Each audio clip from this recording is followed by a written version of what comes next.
أعوذ بالله من الشيطان الرجيم.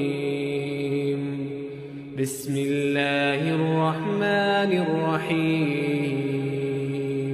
لقد كفر الذين قالوا إن الله هو المسيح ابن مريم قل فمن يملك من الله شيئا إن أراد أن يهلك المسيح ابن مريم وأمه ومن في الأرض جميعا ولله ملك السماوات والأرض وما بينهما يخلق ما يشاء والله على كل شيء قدير. وقالت اليهود والنصارى نحن أبناء الله وأحباؤه قل فلم يعذبكم بذنوبكم بل أنتم بشر ممن خلق يغفر لمن يشاء ويعذب من يشاء ولله ملك السماوات والأرض وما بينهما وإليه المصير. يا أهل الكتاب قد جاءكم رسولنا يبين لكم على فترة من الرسل أن تقولوا ما جاءنا من بشير ولا نذير فقد جاءكم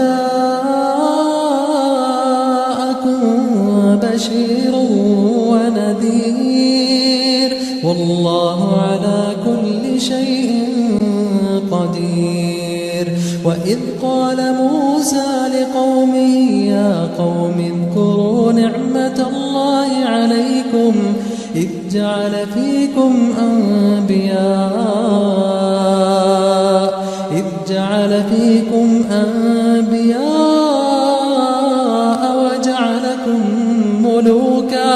وجعلكم ملوكا وآتاكم ما لم يؤت أحدا من العالمين.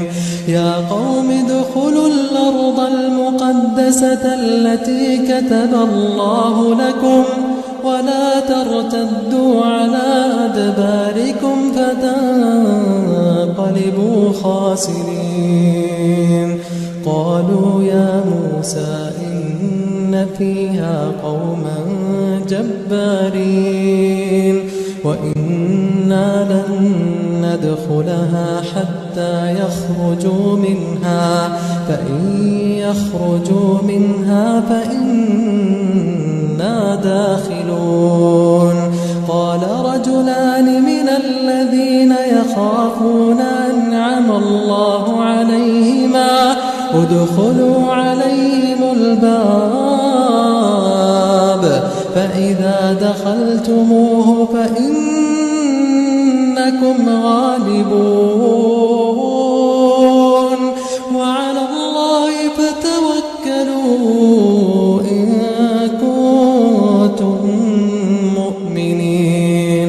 قالوا يا موسى إنا لن ندخلها أبدا ما داموا فيها فاذهب أنت وربك فقاتلا إنا هاهنا قاعدون.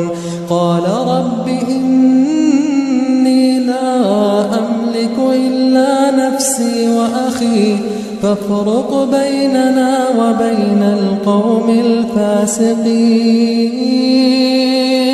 قال فإنها محرمة عليهم 40 سنة يتيهون في الأرض فلا تأس على القوم الفاسقين.